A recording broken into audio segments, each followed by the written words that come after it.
Hello guys, কেমন আছেন সবাই? আশা করি সবাই খুব ভালো আছেন। র্যান্ডম অ্যানিমেশনের আজকের পর্বে আমরা অসাধারণ একটা অ্যানিমেশন সিনেমা সম্পর্কে জানতে চলেছি, যে সিনেমাটির নাম হচ্ছে দ্য টেল অফ ডেসপ্যারো, আর এর মানে হচ্ছে ডেসপ্যারোর গল্প। তো যাই হোক, এই সিনেমাতে আমরা ইঁদুরকে দেখতে চলেছি মেইন লিড ক্যারেক্টার হিসেবে। আর এখানে যে মেইন ইঁদুরটা থাকবে সে হবে একটা নাবিকের, আর সেই ইঁদুরটিকে নিয়ে একটা রাজ্যে যায়। তো যাই হোক, এটাকে আবার ইঁদুর বলা ভুল হবে, এটাকে খাঁটি বাংলায় সাধারণত চিকা বলে আর কি, মানে ডাইরেক্ট ইঁদুর নয়। তো যে রাজ্যে এই চিকাটাকে নিয়ে যাওয়া হয়, সেই রাজ্যের প্রজাদেরকে একটা বিশেষ দিনে একটা বিশেষ স্যুপ খাওয়ানো হবে, আর এই স্যুপটি তৈরি করবে রাজ্যের শাহী বাবুর্চি। আর ওই দিনকে বলা হয় হচ্ছে ওই রাজ্যের রয়্যাল স্যুপ ডে। তো যাই হোক, বাবুর্চির কাছে আমরা একটা জিন দেখতে পাই, যেটা একটা সবজির জিন, আর এই জিনটি স্যুপ বানাতে সহায়তা করে বাবুর্চিকে। তো বাবুর্চি যখন স্যুপ বানাতে যায় তখন জিনের সাথে ঝগড়া লাগে, আর ঝগড়ার এক পর্যায়ে বাবুর্চি একটা ওয়াইনের বোতল জিনের দিকে ছুঁড়ে মারে, আর তারপর অ্যাক্সিডেন্টলি সেই ওয়াইনের বোতলটি স্যুপের মধ্যে পড়ে, কিন্তু এতে যা হয় স্যুপটা আরো বেশি সুস্বাদু হয়। আর যে চিকাটি নাবিকের, তার নাম হচ্ছে রোসকিউরো,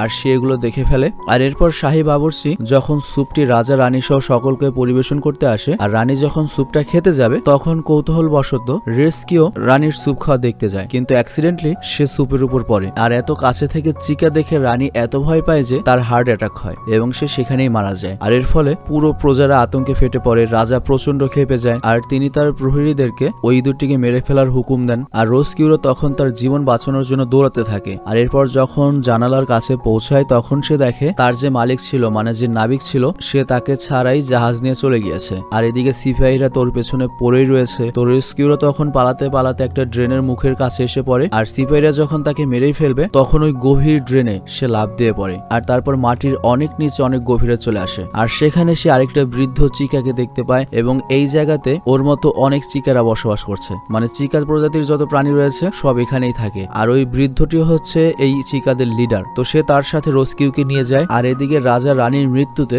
অনেক শোকাহত হয়ে পড়ে, এবং রাজার যে রয়্যাল স্যুপের অনুষ্ঠান ছিল সেটা নিষিদ্ধ করে দেয়, এবং পুরো দেশে স্যুপ তৈরির সকল জিনিসপত্র যেমন ফল টল এর সাথে স্যুপ বানানো নিষিদ্ধ করে দেয়। আর এর ফলে যেটা হয়, রাজ্যে আকাল পড়ে, রোদ উঠে না, বৃষ্টি হয় না, শাকসবজি উৎপাদন হয় না। আর ওদিকে আমরা দেখি জনগণের অবস্থাও খারাপ, এবং রাজকুমারীও দুঃখী থাকে। আর এর সাথে রাজ্যে ইঁদুর এবং চিকা সব নিষিদ্ধ ঘোষণা করা হয়। আর তখন মাটির ওপরে, মানে মানুষদের মধ্যে যে ইঁদুরগুলো থাকতো সেখানে একটা ইঁদুর জন্ম নেয়। তবে এই ইঁদুরটি সবার চেয়ে অনেক ভিন্ন ছিল, কারণ এর কান অনেক বড় ছিল খরগোশের মতো, আর এর নাম রাখা হয় ডেসপ্যারো, আর তার নামে এই সিনেমাটি। তো যাই হোক, ধীরে ধীরে ডেসপ্যারো বড় হতে থাকে, আর কান বড় হওয়ার কারণে সে বাকি ইঁদুরদের চেয়ে অনেক ভালো শুনতে পায়। আর তার সবচেয়ে যে বিষয়টি স্পেশাল সেটা হচ্ছে তার সাহসিকতা, আর এর সাথে সাথে সে প্রচুর কৌতূহলী, মানে নতুন জিনিস জানার আগ্রহ, এবং সে সবসময় বিপদের মুখোমুখি হতে চায়, মানে চ্যালেঞ্জ নিতে চায়। আর এই কারণে তার বাবা মা, শিক্ষক সহ সবাই অনেক চিন্তিত ছিল, কারণ ওর ব্যবহার অ্যাকচুয়ালি ইঁদুরদের মতো ছিল না। আর পাশাপাশি ও মাটির নিচে গভীরে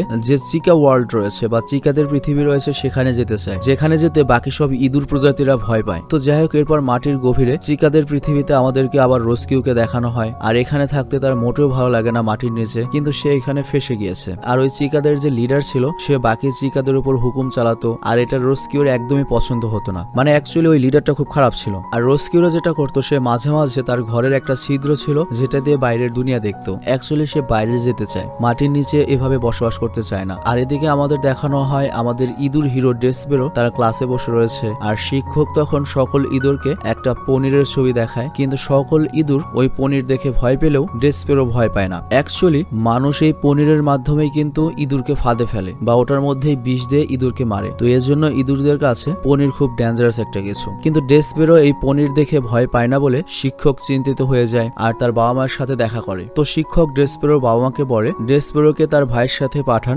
যাতে ওই ইঁদুরদের নিয়ম কানুন শিখতে পারে। তো ডেসপ্যারোর বড় ভাই তখন ডেসপ্যারোকে রাজপ্রাসাদের লাইব্রেরিতে নিয়ে যায় লুকিয়ে, আর তার ভাই তাকে বলে যে আমাদের কাজ হচ্ছে কাগজের বই কেটে নষ্ট করা। কিন্তু ডেসপ্যারো যেটা করে, সে বই না কেটে বইয়ের কাহিনী পড়তে থাকে, আর এই কাহিনীটা পড়তে তার ভালোই লাগে। আর কাহিনীটা ছিল হচ্ছে একটা যোদ্ধার যে রাজকুমারীকে বাঁচাবে। তো ওই গল্প পড়ে ডেসপ্যারো নিজেকে যোদ্ধা ভাবা শুরু করে, এমনকি সেখান থেকে চলে যাওয়ার পরও ওই গল্পের স্মৃতিটা ওর মাথা থেকে আর যায় না, মানে সবসময় নিজেকে যোদ্ধা হিসেবে ভাবে। অ্যাকচুয়ালি ও আসলে যোদ্ধার মতো, ও কোনো কিছুতে ভয়ও পায় না। তো এরপর রাজকুমারীকে আমাদের দেখানো হয়, রাজকুমারীর মনটা খুবই খারাপ ছিল। আর ডেসপ্যারো যখন রাজকুমারীকে দেখে তখন তার সামনে গিয়ে শ্রদ্ধার সাথে কথা বলতে শুরু করে, আর রাজকুমারীও ডেসপ্যারোর ভদ্র আচরণ এবং কিউট দেখে বেশ খুশি হয়। আর তখন ডেসপ্যারো রাজকুমারীকে সেই যোদ্ধার গল্প শোনায়, মানে অ্যাকচুয়ালি এই সিনেমাতে আমাদের দেখানো হয়েছে ইঁদুর অ্যাকচুয়ালি কথা বলতে পারে। তো এই গল্পটি রাজকুমারী অনেক পছন্দ করে, কিন্তু কিন্তু ডেসপেরো রাজকুমারীকে পুরো গল্পটি শোনাতে পারে না, কারণ সে পুরো গল্পটি নিজেই পড়েনি। তবে রাজকুমারী পুরো গল্পটি শুনতে যায়, তো এর জন্য সে রাজকুমারীকে কথা দেয় সে পুরো গল্পটি নিজে পড়ে এসে তারপর তাকে শোনাবে। আবার এদিকে ডেসপেরোর বাবা মা জানতে পারে যে ডেসপেরো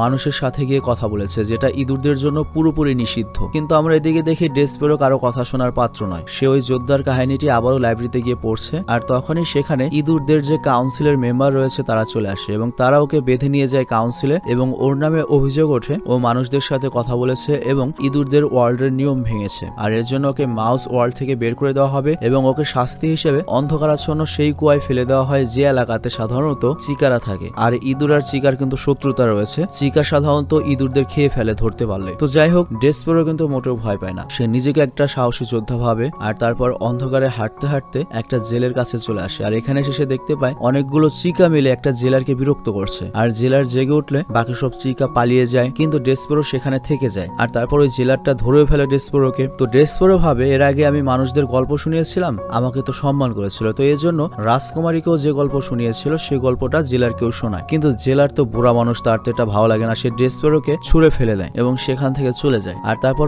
অনেক ইঁদুর এসে ডেসপেরোকে ধরে নিয়ে যায় ওই বৃদ্ধ লিডার ইঁদুরের কাছে, যে কয়েক বছর আগে রোজ কিউকে পেয়েছিল। তো বৃদ্ধ ওই চিকাটি অনেক নিষ্ঠুর ছিল, মানে লিডারটি, এবং সে সবসময় চাইতো রোজ কিউরো যেন তার মতো হয়। মানে অ্যাকচুয়ালি সে রোজ কিউরোকে এই চিকাদের লিডার বানাতে চেয়েছিল ভবিষ্যতে, কিন্তু রোজ কিউরো অ্যাকচুয়ালি ওর মতো অত নিষ্ঠুর নয়। তো যাই হোক, এরপর আমরা দেখি ডেসপেরোকে একটা মাঠে ছেড়ে দেওয়া হয়, আর পুরো চারপাশে দর্শক রয়েছে এবং একটা ভয়ঙ্কর বিড়ালকে ছেড়ে দেওয়া হয় ডেসপেরোর সামনে। তবে বিড়ালটি চেনে বাঁধা ছিল, কিন্তু আস্তে আস্তে ওই বিড়ালটির চেন আলগা করতে থাকে এবং ওই বিড়ালটি ডেসপেরোকে আক্রমণ করতে থাকে। কিন্তু ডেসপেরোকে দেখে রোজ কিউরোর অনেক মায়া লাগে, সে ওই লিডারকে অনুরোধ করে ডেসপেরোকে যাতে বিড়ালটিকে খেতে না দেওয়া হয়, সে চায় আমি ডেসপেরোকে খাবো। তো এটা শুনে ওই চিকার লিডার খুশি হয় এবং সে ভাবে রোজ কিউরো তাহলে অবশেষে তার মতো নিষ্ঠুর হচ্ছে। তো এরপর ডেসপেরোকে রোজ কিউরোর হাতে তুলে দেওয়া হয়, কিন্তু রোজ কিউরো যেটা করে সে ডেসপেরোকে নিয়ে তার ঘরে চলে আসে, আর সেখানে তারা অনেক গল্প করে এবং তাদের মধ্যে অনেক ভালো বন্ধুত্ব হয়ে যায়। আর পরবর্তীতে দেখা যায় রাজকুমারী সবসময় বিষণ্ণ হয়ে রয়েছে, আর রাজকুমারীর কাজ করার জন্য একজন নতুন দাসী এসেছে যার নাম হচ্ছে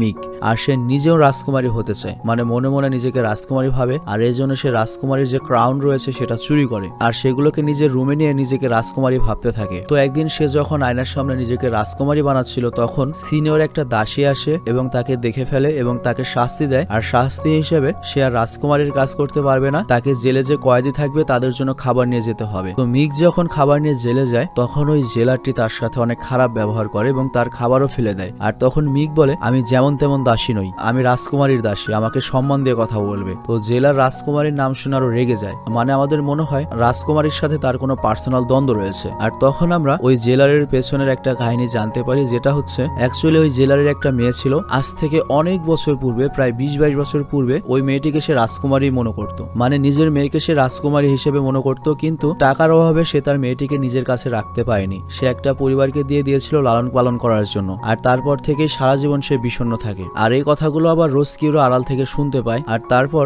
ডেসপেরোকে বলে এই সবকিছু আমার জন্য হয়েছে, আমার কারণে আজ থেকে অনেক বছর পূর্বে রানী মারা গিয়েছে, রাজ্যে আকাল দেখা দিয়েছে, আমার কারণে রাজকুমারী সবসময় বিষণ্ণ থাকে। আর রোজ কিউরো ঠিক করে, মানে ওই চিকা ঠিক করে সে রাজকুমারীর সাথে দেখা করে তার কাছে মাপ চাইবে। তো এরপর সে লুকিয়ে রাজকুমারীর সাথে দেখা করতে যায়, কিন্তু রাজকুমারী তাকে দেখেই চিনতে পারে যে এটাই সেই চিকা যার কারণে তার মা বা রানী মারা গিয়েছিল। আর রাজকুমারী চিৎকার শুরু করে, কিন্তু রোজ কিউরো তাকে অনেক বোঝানোর চেষ্টা করে, কিন্তু রাজকুমারী কোনো কথাই শুনে না এবং তাকে মারতেই থাকে। আর তখন সিপাহীরাও চলে আসে, আর রোজ কিউরো কোনো উপায় না দেখে সেখান থেকে পালায়। আর পালিয়ে নিজের জীবন বাঁচাতে পারলেও রাজকুমারীর প্রতি ওর প্রচুর ঘৃণা চলে আসে, আর সে মনে করে রাজকুমারী তাকে অনেক বেশি অপমান করেছে, আর এই জন্য সে রাজকুমারীর উপর প্রতিশোধ নিতে চায়। আর তারপর সে সর্বপ্রথম মিগের কাছে যায়, মানে ও যেহেতু নিজেকে রাজকুমারী পছন্দ করতো, তো এই জন্য মিগকে ইউজ করার চিন্তা ভাবনা করে। আর আমরা দেখি সে মিগকে ভুল বোঝাতে থাকে এবং মিগের কান ভারী করে, আর মিগকে বলে আমরা যদি রাজকুমারীকে বন্দী করে ফেলতে পারি তাহলে তুমি রাজকুমারীর জায়গা নিতে পারবে। তো মিগ তো অ্যাকচুয়ালি বোকা ছিল, সে রোজ কিউরের কথায় পুরো গলে যায় আর রাজকুমারীকে বলে নিচে অনেক সুন্দর একটা কিউট ইঁদুর রয়েছে,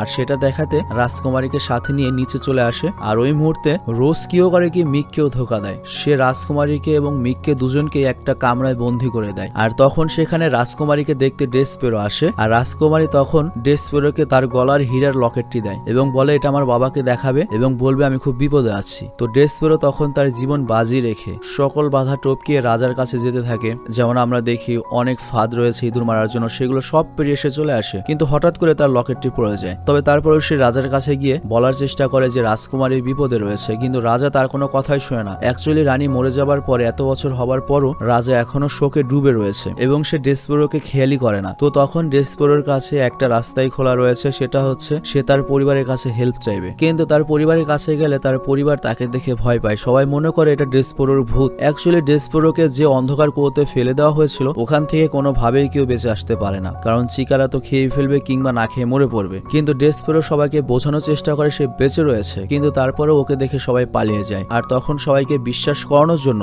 ডেসপেরো এই শহরের যে ঘন্টাটি রয়েছে সেই ঘন্টাটি বাজিয়ে দেয়। আর এই ঘন্টা বাজলে সাধারণত এই শহরে সবকিছু আগে চালু হতো, যেমন সকালে আমাদের দেশে আজান হয়, সবকিছু শুরু হয়, সেরকম একটা কিছু। তো ঘন্টা বাজানোর পর শাহী বাবুর্চি অনেকদিন পর তার ডিউটির কথা মনে করেন আর স্বপ্নে তিনি শাকসবজি দেখতে পান। আর ওই ঘন্টার শব্দে তার মনও চেঞ্জ হয়ে যায় এবং নতুন উদ্যম আসে এবং তিনি ঠিক করেন তিনি স্যুপ বানাবেন, যা মনে হয় তাই হোক। আর তারপর তিনি স্যুপ বানানো শুরু করেন। আর স্যুপের গন্ধ যখন চারদিকে ছড়িয়ে পড়ে তখন সেই জিনটিও ফিরে আসে যে তাকে স্যুপ তৈরি করতে সহায়তা করত। তো ওই ঘন্টার ফলে বা ওই স্যুপ বানানোর ফলে রাজ্যের আকালও শেষ হতে থাকে এবং বৃষ্টি শুরু হয়। আর তখন আমরা দেখি ডেসপেরো বাবুর্চি আর জিনটির কাছে যায় এবং তাকে বলে রাজকুমারী বিপদে রয়েছে, তাকে বাঁচাতে হবে। কিন্তু বাবুর্চি তার কোনো কথা শোনে না, কিন্তু জিনটি ডেসপেরোকে বলে আমি তোমাকে সহায়তা করব। আর এই জন্য জিন আর ডেসপেরো রাজকুমারীকে বাঁচানোর জন্য যায়। আর তারা যখন নিচে যায় তখন তারা দেখে যে ভয়ঙ্কর সব চিকাদের মাঝখানে রাজকুমারীকে বন্দী করে রাখা হয়েছে। অ্যাকচুয়ালি রাজকুমারীকে সেই চিকাদের লিডার বন্দী করেছে। আর ওদিকে আমরা দেখি ওই লিডার রোস্কিওর উপর খুব খুশি এবং সে বলে তুমি অনেক ভালো কাজ করেছো যে রোস্কিওকে নিয়ে এসেছো